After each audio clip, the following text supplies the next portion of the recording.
जम्मू कश्मीर के पूर्व राज्यपाल सत्यपाल मलिक हमारे साथ। उनके पैरों में तकलीफ है, उसकी वजह से आज उन्हें अस्पताल में एडमिट होना पड़ा है। सर, कैसी तबीयत है और क्या हुआ? अभी बेहतर है एकदम, और समय रहते मैं अस्पताल चला आया। असल में मेरा पैर जल गया था आग से सेकते में, और उसमें खतरा था कि कहीं इन्फेक्शन बहुत ना फैल जाए, इसलिए डॉक्टर्स ने सलाह दी कि मैं भर्ती हो जाऊं। तो मैं यहाँ भर्ती हो गया। अब बहुत इम्प्रूवमेंट है, 2-3 दिन में ठीक हो जाऊं। तो क्या हुआ था, कैसे ये चोट लगी? बेसिकली मेरी आदत है, मैं किसान हूँ, तो मैं सर्दियों में आग तापता हूँ। तो मैं आग जला के ताप रहा था, तो उसमें मेरे पैर में एक बहुत बड़ा, मुझे तो लगे वो बर्न इंजरी थी, बड़ा भारी छाला हो गया। और मैंने उसमें कोई इंटरवेंशन नहीं किया, तो खुद से फूट गया। फिर वो हील नहीं हो रहा। तब डॉक्टर्स ने कहा better you go to some good hospital. तो अभी आपकी तबीयत ठीक है? अभी जो इन्फेक्शन होने की स्थिति थी, हाँ, वो ठीक हो गई? कंट्रोल हो गया, बिल्कुल परफेक्ट, कोई चिंता की बात नहीं। तो ये खुशी की बात है कि समय रहते इलाज मिल गया है। वो गैंग्रीन की ओर बढ़ रहा था। सर, आज आपके घर पर रेड डाली जा रही है। 5 राज्यों में करीब 30 जगहों पर रेड डाली जा रही है। ये मामला क्या है पूरा? देखिए साहब, ये बहुत ही शर्मनाक है सरकार की तरफ से। मैं विसिल ब्लोअर हूँ। मैंने बताया कि इन मामलों में मुझे 250 करोड़ रुपए की रिश्वत हो, 150 करोड़ रुपए जी। तो जिनका मैंने खुलासा किया, बताया, उनके यहाँ आज तक रेड नहीं हुई। और मैं चूंकि विसिल ब्लोअर हूँ, मेरे यहाँ सीबीआई पहुंच रही है। कुछ नहीं, सिर्फ बदनाम करने के लिए, कुछ नहीं मिलेगा। और मैं तो और बताऊंगा इनका, जो इनके लोग, अच्छा वो सारे इनके लोग जो इसमें इन्वॉल्व है, बीजेपी के प्रधानमंत्री के। मैंने पीएम को बता दिया नाम लेके कि ये लोग थे सर। कुछ नहीं हुआ उनके खिलाफ। साले मेरे खिलाफ रेड कर रहे हैं। ये जानते नहीं मुझे, मैं किसान का बेटा हूं, किसानों की लड़ाई में हूं इस वक्त। तो मैं तो डरूंगा ही नहीं, खूब डट के लड़ूंगा इनके खिलाफ। एक तरफ किसान आंदोलन हो रहा है, आपका घर पे रेड चल रही है। आपने अपने ट्वीट में भी कहा कि किसानों के आंदोलन का जिक्र आपने किया उस समय जब आपके घर पर रेड पड़ रही है। वो इसलिए कि मेरा तो जहन और ध्यान इस वक्त किसानों के आंदोलन पे था, और वहीं है, वहीं रहेगा। रेड से मैं विचलित होने वाला नहीं हूं, और मैं किसान का बेटा हूं। ये रेड कोई हमें फर्क नहीं डालते। एक जो महत्वपूर्ण प्रश्न है, ये जो रेड पड़ रही है कीरू हाइड्रो इलेक्ट्रिक प्रोजेक्ट की बताई जा रही है, तो इसका मामला क्या है? असली गड़बड़ी कहाँ है? कीरू हाइड्रो प्रोजेक्ट में बेसिकली जो ई टेंडरिंग नहीं हुई थी जी, और तब ये हो गया था कि अब आगे जो टेंडर होगा वो ई टेंडरिंग के लिहाज से होगा जी। तो सरकार ने वो नहीं किया। मैंने ऑब्जेक्शन भी किया था उस पर, लेकिन जब मैं चला आया तो उन्होंने ई टेंडरिंग के बिना कर दिया। तो मेरी गैरहाजिरी में हुआ है, ये नहीं कि मेरे जमाने में हुआ हो। और मैंने बता भी दिया कौन उसमें जो अफसर इन्वॉल्व था, उससे इन्होंने बयान करा लिया कि जी हमें तो गवर्नर साहब का हुक्म था, इसलिए हमने कर दिया। मेरा क्या हुक्म होता, मैं तो चला आया था तब। एनीवे, तो इन्हें कुछ मिला नहीं है, लेकिन कोशिश में है कि किसी का बयान करा के मुझे फंसाएं। तो आप अपनी ओर से निश्चिंत हैं कि आपको किसी भी तरीके से फंसाया नहीं जा सकता? कोई सवाल ही नहीं है फंसने का। मैं बिल्कुल नीट एंड क्लीन हूं। मैं, आप देखेंगे मेरे यहाँ ये घर पे एक कमरे के मकान में रहता हूँ, वो भी किराए का है। और आज तक घर नहीं है दिल्ली में। मैं एमपी रह लिया, मिनिस्टर रह लिया, 3 बार एमपी रह लिया, राज्यसभा का मेंबर रह लिया, और 5 जगहों में राज्यपाल रह लिया।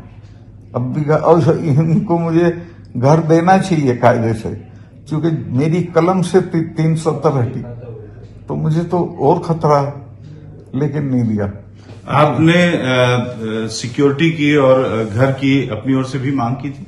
नहीं, मैंने उनको लिखा था मैंने भी कहा, कश्मीर के लोगों ने, कश्मीर की संस्थाओं ने लिखा था कि इनकी कलम से 370 हटा है तो इनको हिंदुस्तान और पाकिस्तान दोनों जगह के टेररिस्ट से खतरा है। इसके बावजूद मेरी सिक्योरिटी हटा ली गई और अब मेरे पास सिर्फ एक सिपाही है। आपको रोका ही नहीं होगा किसी। कोई और सिक्योरिटी आपको नहीं दी? आपने सिक्योरिटी की भी मांग की थी उस लेटर में? हाँ, नहीं दी। तो आपको डर भी लगता है ऐसे में? बिल्कुल नहीं लगता। मैं तो ज्यादातर जाता हूँ राजस्थान, किसानों के 20-20 लड़के अपने गाड़ियां लेके मेरे साथ चल देते हैं, तो मेरी तो सिक्योरिटी पब्लिक में है, मुझे कोई फियर नहीं। 370 हटाने में आपकी सहमति भी थी? सहमति नहीं, मुख्य भूमिका थी। क्योंकि 370 हटाने का जो नियम है वो ये है कि या तो असेंबली लिखे या गवर्नर लिखे। अगर असेंबली नहीं, असेंबली उस वक्त थी नहीं, गवर्नर रूल था, तो मैंने इनको लिख के भेजा कि ये ऐसे ऐसे हटा देना चाहिए, क्योंकि इसकी वजह से कश्मीर के लोगों का भारत से अलगाव है। तो उसको 11 बजे पेश करना था। 11 बजे वो अमित शाह साहब ने राज्यसभा में पेश किया, पास हो गया, फिर अगले दिन लोकसभा में पास हो गया। तो उसका मैं जनक हूं एक तरह से।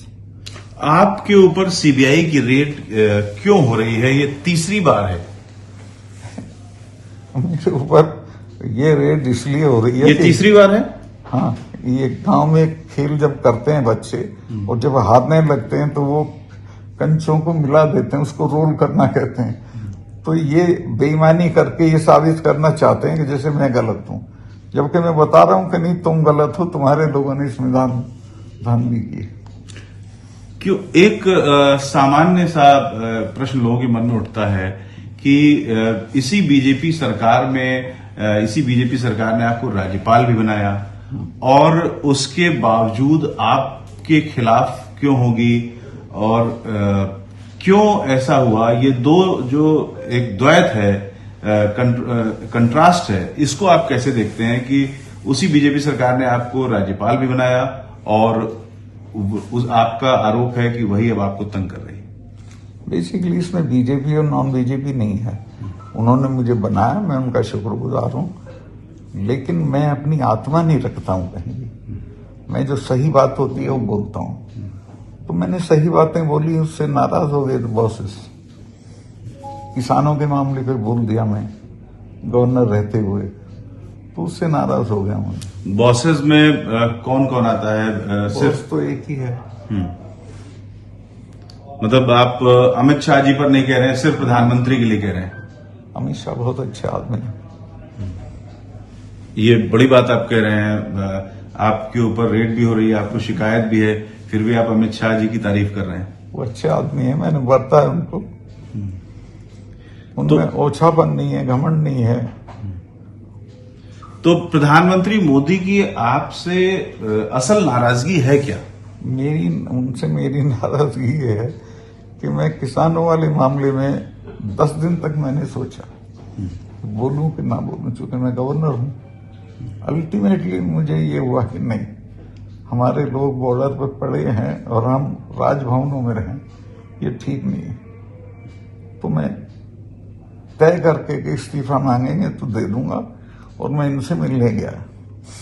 मैंने कहा साहब ये पड़े हैं, 4 महीने हुए थे तब, तो इनसे कोई बातचीत कर लीजिए। तो घमंड में थे बहुत, छोड़ो सतपाल चले जाएंगे। फिर मैंने घुमा फिरा कहा कि नहीं सर, ये बात किसी और से करा दें बात। तो बोले कि नहीं ऐसे ही चले जाएंगे। मुझे बहुत बुरा लगा। मैंने कहा साहब आप इनको जानते नहीं है, ये तब जाएंगे जब आप चले जाओगे। जो सिख हैं, इनके गुरुओं ने अपने 4 साहबजादे कटवा दिए थे, समझौता नहीं किया था। मिसेस गांधी जब ब्लू स्टार किया, उसके बाद 6 महीने तक महामृत्युंजय का जाप कराया था डर से। इनके ये कौमें लड़ने की नहीं होती, इनसे बात की जाती है। तो उस वक्त तो घमंड में थे। 2 महीने बाद तो माफी मांग के फिर कानून वापस की। तो उनको सिर्फ ये नाराजगी की, अच्छा ये बोला कैसे। उनके यहाँ दुष्यंत कुमार कश्यप शेर है कि बोलना तो है मना, सच बोलना तो दरकिनार, कि बोलने की कोई इजाजत नहीं है आपको। तो इस समय जबकि किसान आंदोलन चल रहा है, आपको क्या लग रहा है इसमें किस तरह से बातचीत होनी चाहिए, और किसानों की जो मांगे हैं उसमें कोई बीच का रास्ता हो सकता है, या फिर जो वो कह रहे हैं वो पूरी तरह जायज है? देखिए, किसान तो जो कह रहे हैं वो पूरी तरह जायज है, और उनकी बातें मानने में सरकार का कोई फाइनेंशियल नुकसान नहीं है। लेकिन यहां भी कोई एरोगेंस है, नहीं देंगे, नहीं देंगे, नहीं करेंगे। किसान गलती पे नहीं है कहीं भी। फिर तुम कह रहे हो कि पैदल चले जाओ, जब वो पैदल चलते हैं तो तुम उन पर टीयर गैस शेलिंग करते हो, वो भी ड्रोन से। तो ये तो बेशर्मी है बिल्कुल। रास्ता कैसे निकलेगा, आपकी ओर से क्या सुझाव है? मेरा तो यही सुझाव है कि सरकार समझदारी से काम ले, बुला के बात करे, तो बातचीत निरंतर चलती रहनी चाहिए। वियतनाम के वॉर में वॉर भी चल रहा था और पेरिस में बातचीत भी चल रही थी, उससे बड़ी तो कोई लड़ाई नहीं हुई। तो इनको क्या दिक्कत है? सरकार को निरंतर बातचीत करते रहना चाहिए। और सीबीआई की जो रेड चल रही है वो भी चलते रहना चाहिए, उससे मुझे तो कोई दिक्कत नहीं है। इन्हीं की वजह होगी, अल्टीमेटली कुछ नहीं मिलेगा, दाना नहीं मिलेगा मेरे घर पे।